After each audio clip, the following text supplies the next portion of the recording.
Good morning, besties. It's another beautiful day. However, shelves at every single store are being cleaned out. I mean, they're just being wiped out. I mean, absolutely desecrated. I'm talking like every cheap item that you could possibly buy is gone. Everything is really getting picked over because people are really struggling to buy food. People who are making $100,000+ a year are shopping at the Dollar Tree.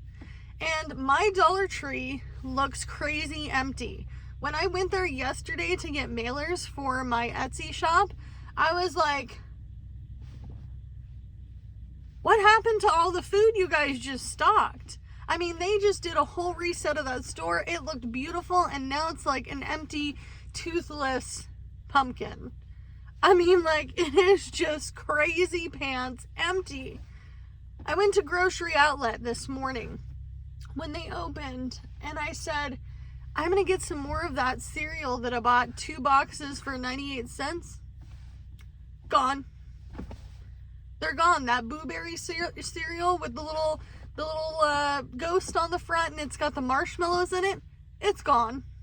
It's gone. There are no more. So I'm really realizing as I watch other YouTubers, specifically my friend Renee, that lives on a low income, single mom living in a 1-bedroom apartment, I need to really stock up myself as a low income mom and wife who lives in a mobile home park in the ghetto. I need to do these things because honestly, I fear that there will be a time where I cannot afford certain things on the shelf. And I'm sure you do too. Things like macaroni and cheese, rice-a-roni, pasta-roni, raviolis, chicken broth, canned fruits and veggies, they're starting to be wiped out. Another thing that I am going to do, I think I missed the boat for it this week. I'm not sure. But I need to go hit up my local food pantry and see what I can get there as well. Things that I normally would have to pay for that I am very blessed to be able to get out of food pantry. However, they're being wiped out too. The last time I went to the food pantry, they had lots of dried beans and rice, but they didn't have things like peanut butter or soups. They ran out of soups. So, I mean, there are certain things out there that I'm not going to grab. I will say I'm not going to grab a lot of the boxed pasta stuff. I'm going to grab some because I do have kids. But my husband is gluten-free. Now, something that was idiotic, and I appreciate everybody's comments on all the things I could stock up on. I really do. So if you have some ideas, let me know in the comments below. But please remember, my husband is gluten-free. I'm not going to go buy a 40-pound bag of flour, honey. I'm not going to be doing that because he's not going to be able to eat it. And for the most part, I'm cooking for all of us.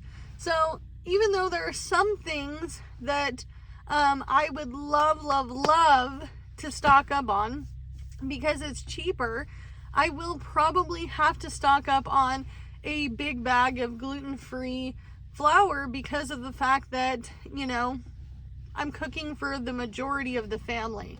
The other thing that kind of sucks about being gluten-free is that a lot of these packaged goods are not something that you can eat. He cannot eat pasta-roni, rice-a-roni. Rice-a-roni has little wheat noodles in there to bulk up your meal. That's how they make it cheaper. Obviously, I do have a stock of gluten-free oats. I also have a stock of dry beans. I buy the big bags of dried beans. The other thing that I really stock up on too would be some very specific items like the little pre-packaged yeast. I do get 2 or 3 of those at a time, especially now that I have to move because the sun is creeping up on us. It's creeping up. Especially those little little packets of yeast because I do a lot of baking. I tend to do a lot of baking, especially now that I don't feel like we're going to lose the sun anytime soon. There we go. I do stock up on stuff like that, even though it does have a quick expiration because I am using it very quickly. I am going to stock up on gluten-free desserts. I do want to stock up on things like Jell-O because you're not thinking of all those things when you are, preparing for worst case scenario. Eventually, someone like myself is going to have a sweet tooth and want something like that. The other thing I am going to stock up on is canned fruits and veggies. I know a lot of people say, oh, canned fruit is not that good for you. Well, I mean, if it's not in heavy syrup, it's not that bad for you. The other thing is that if you're in a crisis, you're going to eat what you have. You're going to eat what you have. I will tell you, I have lived in the back of a car and I lived off grid in a very, very old and falling apart travel trailer with no electricity and no running water. In my homeless days of unfortunity that lasted quite a long time. And I'm telling you right now, you'll eat whatever you have. You will eat whatever you have and you will be thankful for the things that you have stocked up.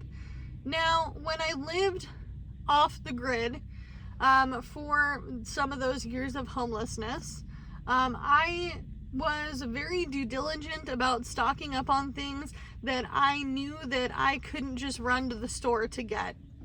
I was about an hour and 45 minutes from town.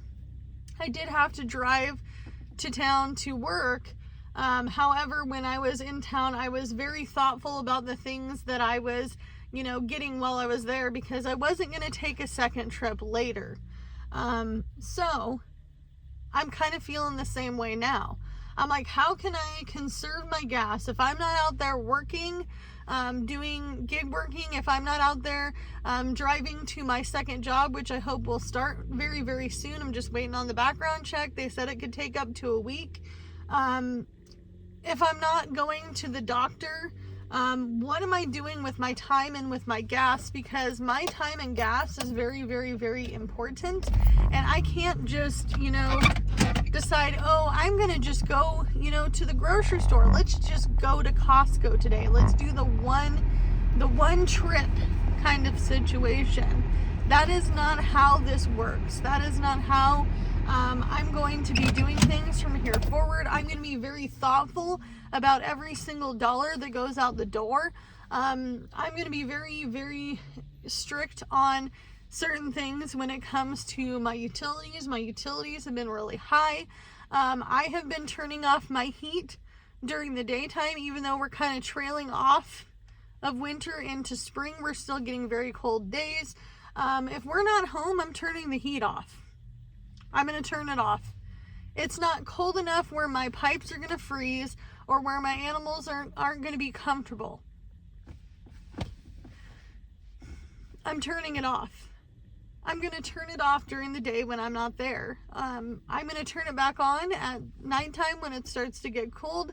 I can also schedule on my little remote for my new heating system to turn off and on at specific times.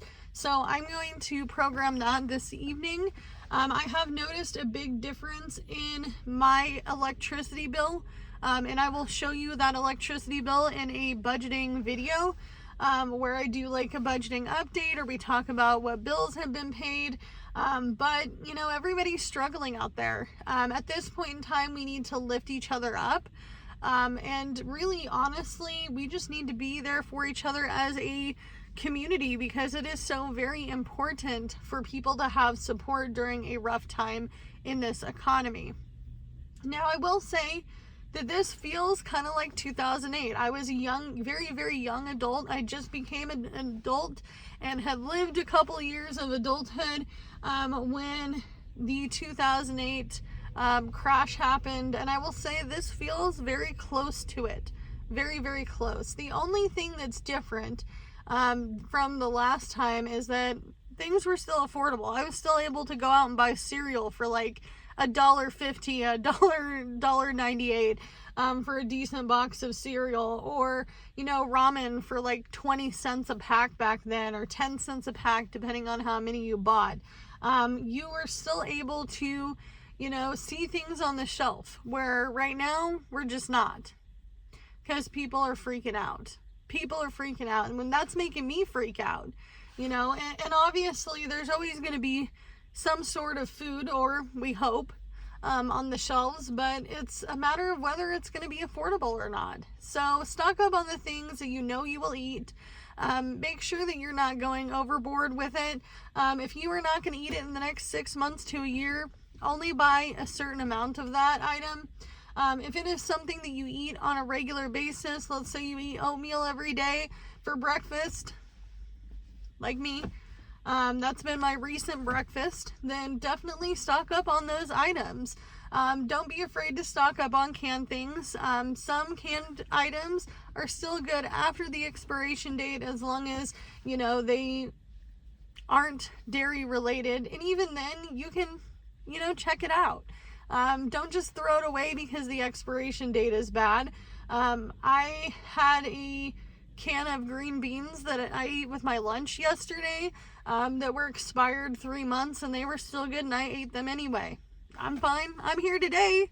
We're talking in this car today. So, you know, and truthfully, you can only do what you can with what you got, because it's all you have to work with. And that's okay too. And if you are in need, make sure that you're applying for food stamps, health insurance. What is the worst you're going to get? A no? Go to the food pantry. My food pantry does not care what your income is. If you're hungry and you cannot afford food, go to the food bank. They want you to come, and they want you to eat. They want you to get the food that they get funding for, or that, you know, they get donated, because otherwise they're going to have to throw it away. Take your pride and say, I'm done with you, pride. I'm going to the food bank. Bye, guys.